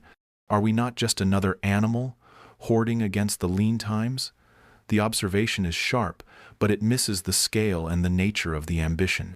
The squirrel stores for itself and its immediate offspring, its horizon limited to the coming winter. Its hoarding is an instinct, a brilliant one, but fixed. Our ancestors did something different. They stored for the time's other asterisk. They stored for the unrelated member of the tribe, for the trading partner from a distant band, for the community as an abstract entity that transcended the individual. They planned not just for the next season, but for the next generation, planting seeds they would never see sprout. This shifted the act of storage from a biological impulse to a social contract. And in doing so, the tool, the pot, the smoking rack, the granary ceased to be a mere object. It became something else entirely, an external skeleton, a biological capacity outsourced to the world.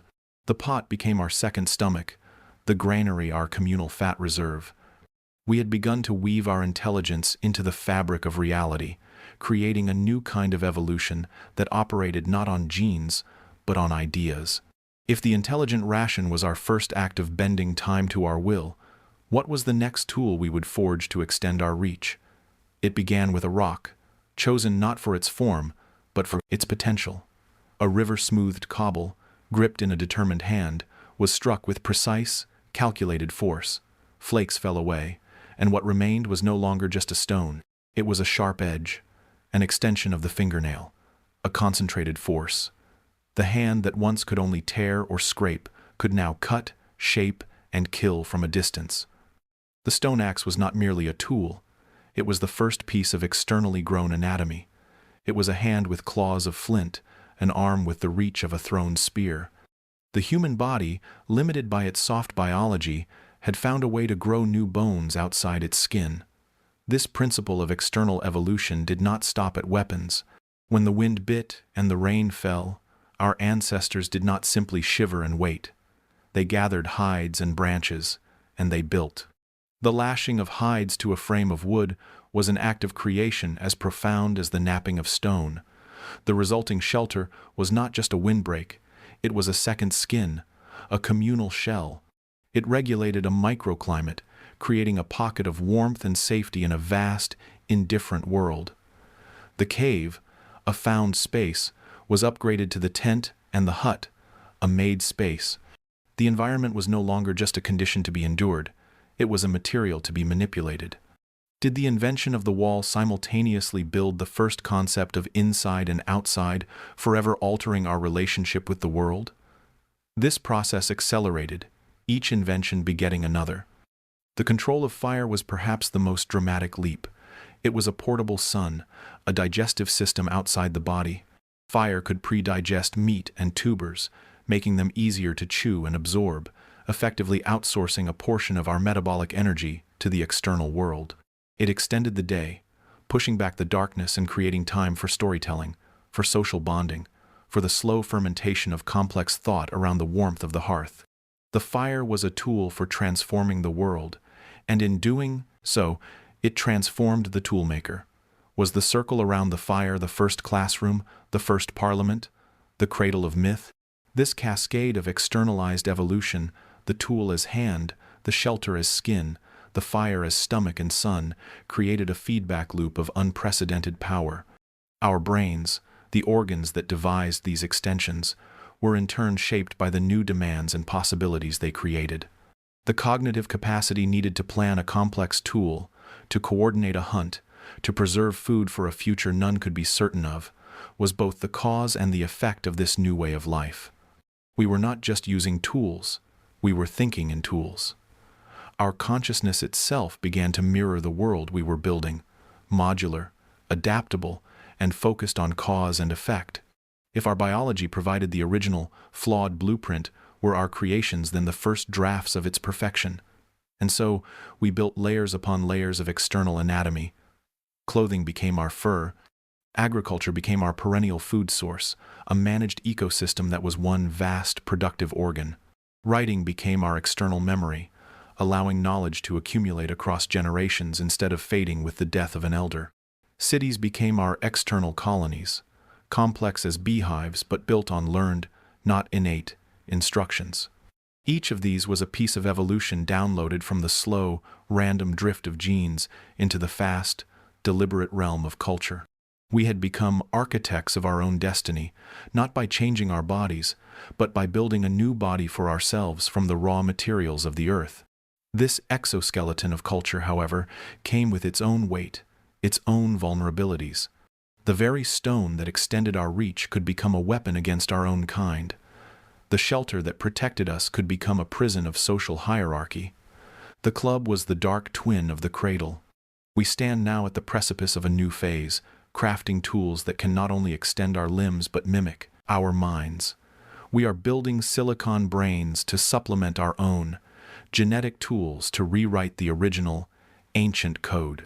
We are, in a very real sense, preparing to grow a new kind of nervous system outside our bodies, a global web of thought and sensation. This journey that began with a smoked piece of meat and a sharpened rock has brought us to the threshold of a reality where the distinction between the born and the made is blurring into irrelevance. We are the animals who refuse to be finished by nature. But as we prepare to graft this final, most profound layer onto our external skeleton, a quiet, philosophical question remains, echoing back through the millennia of smoke and stone. If we are the architects of our own evolution, who, or what, will be the architect of our wisdom? The air is thick with the scent of dust and something else, something metallic and old. It is the smell of stone on stone. In the hands of a being not quite ape, not yet human, a rough cobble of basalt rests. His fingers, more agile than any who came before, curl around its girth. He brings another stone down upon it, not with blind fury, but with a series of calculated, precise blows. A flake, sharp as a shard of glass, spirals away. In his palm, he now holds a tool. It is not a part of him, yet it extends his will into the world. With this Oldowan chopper, he will separate tendon from bone, crack open the marrow-rich leg bone of a scavenged kill, slice through the tough hide of a plant. He possesses no formidable fangs, no crushing jaw strength, no hide to deflect attack. His body is a compromise of vulnerabilities. But in his hand, he holds something new, an externalized claw, a detachable tooth. This is the first quiet whisper of a revolution that would eventually roar across the planet. It was not a revolution of muscle, but of mind, the birth of our extended evolutionary tool. This act of creation was not a singular miracle, but the emergent property of a unique biological convergence. Deep within the brain, in the motor cortex, new neural pathways were firing, mapping the intricate dance of the hand. The opposable thumb, a gift from an arboreal past, met its purpose in a firm, precision grip. This was not enough. A clever hand is useless without a clever brain to guide it. And so, the third element entered the stage, the capacity for observational learning and mimicry. A young hominin did not instinctively know how to knap flint. He watched an elder, his mirror neurons firing, his mind simulating the action until his own hands could replicate the motion. The tool was born in the world, but it was forged in the crucible of a new kind of consciousness, one that could see a future action held within the form of a seemingly inert stone. Was the tool an extension of the hand, or was the hand, guided by the brain, an instrument for creating the tool? The archaeological record is a patient librarian, and its ledgers are written in stone and bone. The Oldowan tools, simple and effective, persisted for nearly 1,000,000 years. Then, another leap. The Acheulean hand axe appears a teardrop-shaped biface, symmetrical, balanced, a thing of undeniable intent and aesthetic. It was no longer just a sharp edge. It was a concept given mineral form, a template replicated across continents and generations. This was the slow, deliberate process of externalizing our survival. We did not evolve sharper teeth. We outsourced the cutting to flint. We did not evolve greater speed. We crafted spears to extend our reach. We moved from stone to bone, fashioning awls and needles to conquer the cold with tailored clothing. We moved to wood, creating shafts and handles that amplified our force. We moved to the sea, crafting fishhooks from shell, turning the ocean from a barrier into a larder. With each new material, we were shedding a biological limitation and donning a cultural one. We were building a second, detachable body, piece by piece, outside of our skin. If evolution is the slow adaptation of the body to the environment, were we now reversing the process, adapting the environment to suit our fragile, persistent forms? This grand narrative, however, faces a quiet challenge from the forest and the sea. A chimpanzee carefully selects a twig, strips it of leaves, and expertly inserts it into a termite mound, harvesting a protein-rich snack. An otter uses a rock to crack open a shellfish on its chest. A dolphin in Shark Bay, Australia, will tear a piece of sponge from the seafloor and wear it over its rostrum like a protective glove while foraging on the abrasive sand. These are not mere instincts. They are learned, cultural behaviors. They are tool use. So, does this relegate humanity's grand technological ascent to merely being a more complex version of a primate's stick? Are we simply the most prolific and obsessive tool users in an animal kingdom already fluent in the language of external aids? The distinction, the quantum leap, lies not in the act of using, but in the realm of the imagined. The chimp's tool exists to solve an immediate, present problem: hunger. It is a response to the world as it is. The human tool is often a response to the world as it could be. It is born from a story we tell ourselves, a simulation run in the theater of the mind. The hand axe was not just for cutting, it was the physical manifestation of a plan, a shared idea of efficiency and form that could be passed down and improved upon. The true tool was not the rock, but the idea of the sharp edge. The true survival advantage was not the spear, but the capacity to envision the hunt before it began, to see the trajectory of the point meeting the flesh. The physical object is merely the echo of a mental event. So, if our first and most fundamental tool was this capacity for imagination, then what other invisible, intangible tools have we been crafting in the dark workshops of our minds ever since? Imagine two scenes, separated by a cognitive chasm as vast as any geographical one. A Neanderthal, powerful and robust, digs a pit. It is a masterpiece of practical intelligence, a trap designed by observing patterns, by understanding cause and effect in the physical world. The goal is immediate, tangible. A mammoth will fall, and there will be food. Now, shift the scene. A Homo sapiens, slighter in build, kneels in the flickering light of a fat-burning lamp deep within a cave. Their hand, stained with ochre, touches the cold rock wall. They are not digging a pit. They are drawing one. They are tracing the outlines of bison, of horses, of the hunt itself. This is not a record of a past event, not merely a diary in pigment.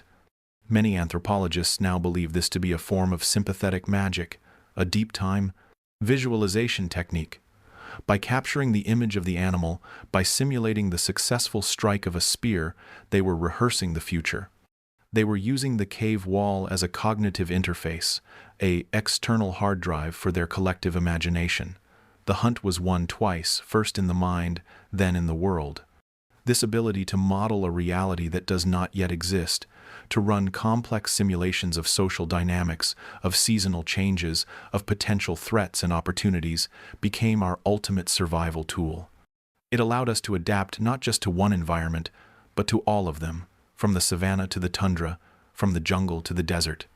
We did not wait for evolution to give us thicker fur. We imagined the concept of warmth and stitched it from animal hides. We did not wait to grow gills.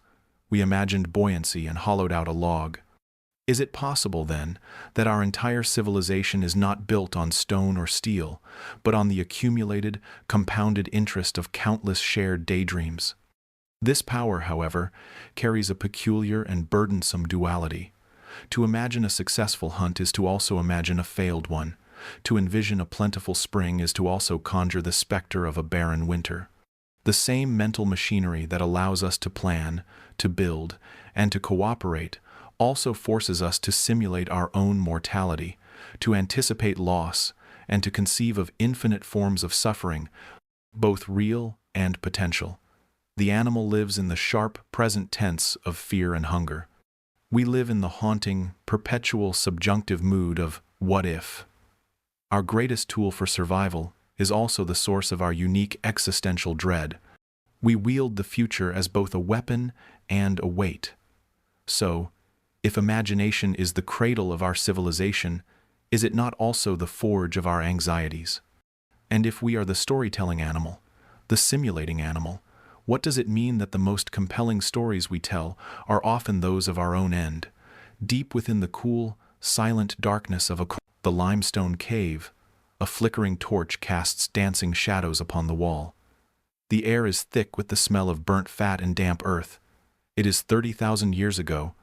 A human hand, not so different from our own, grinds ochre and charcoal, mixing them with animal fat. The artist steps back, assessing the rock face. But they do not paint the bison they hunted yesterday, or the reindeer they hope to find tomorrow. Instead, they give form to a creature that has never walked the earth.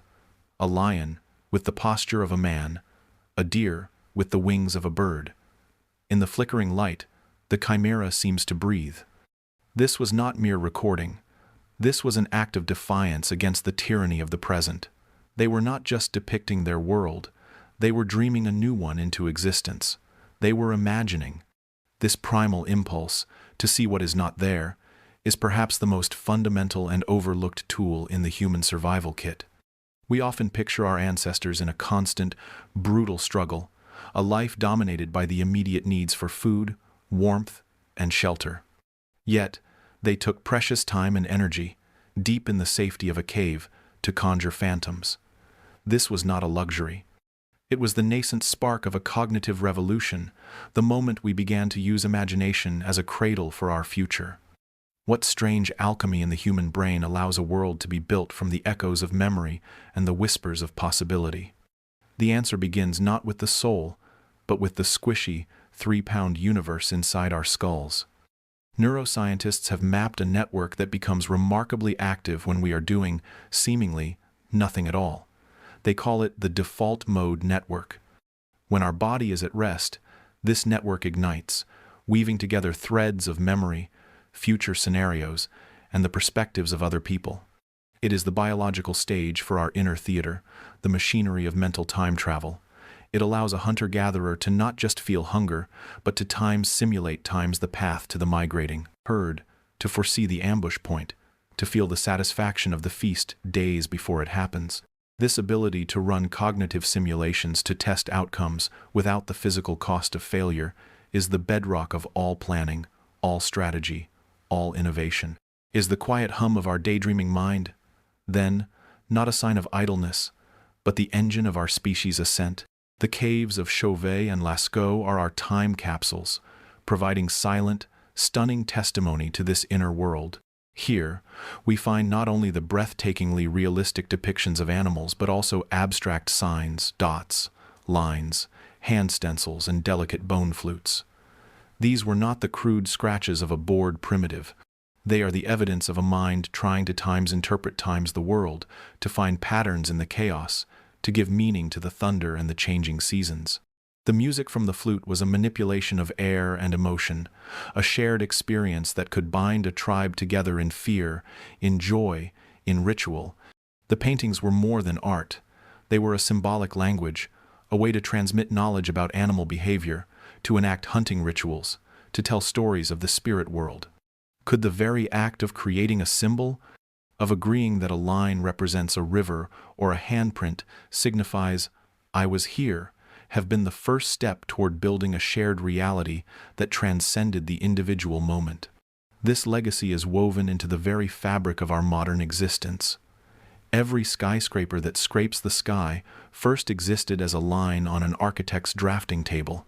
Every vaccine that saves millions of lives began as a theoretical model in a scientist's mind, a war fought against an invisible enemy in the realm of thought. Our military strategists run complex war games, simulating conflicts in digital sandboxes. Our filmmakers craft narratives of dystopian futures, not as mere entertainment, but as cautionary tales, as collective rehearsals for potential tomorrows. From the simplest tool to the most complex global network, every human invention is, at its core, a product of imagination. It is the ultimate meta-tool, the instrument we use to design all other instruments. But if this is our greatest strength, why does it so often feel like a source of our deepest anxieties? A skeptic might rightly ask, imagination is a fine diversion, but does it save a life?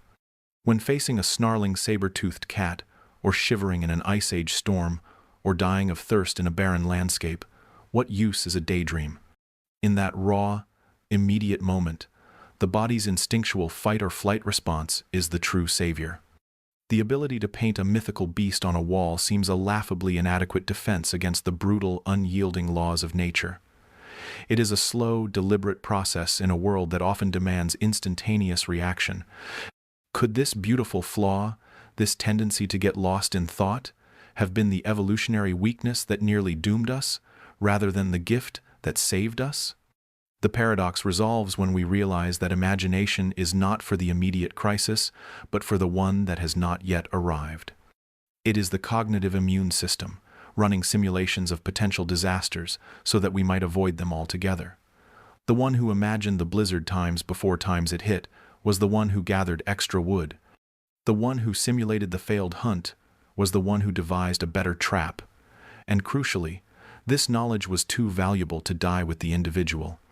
So, we found a way to bottle it, to preserve it, to pass it down. We did not just inherit our ancestors' genes, we inherited their fears, their hard-won lessons, and their dreams. We encoded them not in our DNA, but in the stories we told around the fire, in the rituals we performed to appease the spirits of the hunt, in the warnings we whispered to our children about the dangers beyond the river. The cave painting was not just a picture, it was a paragraph in the first survival manual, written in the universal language of symbol and story. If our ancestors used stories to build a bridge across generations, what did they hope we would carry across it? This transmission of learned experience, this cultural inheritance, is what truly sets us apart. A newborn sea turtle, alone on a beach, knows by pure, hardwired instinct to scramble toward the moonlit sea. Its survival manual is written in its genes. A human child, however, is born into a world of stories. They are taught not by instinct, but by language, by memory, by the accumulated wisdom of countless generations who came before. We do not need to be burned by fire to fear it. We are told the story of the burn. We do not need to personally encounter every predator to know it is dangerous. We inherit the collective memory of the tribe's encounters, distilled into myth and legend. This is a different kind of evolution, not biological but cultural, and it moves at the speed of a told tale. It allows us to adapt to changing environments not over millennia, but over a single lifetime. We are not just creatures of instinct, we are the librarians of our ancestors' experiences. But what happens when the stories we tell are not of survival, but of fear? When the very tool that allows us to envision a better future also enables us to vividly imagine our own destruction, trapping us in a prison of our own making?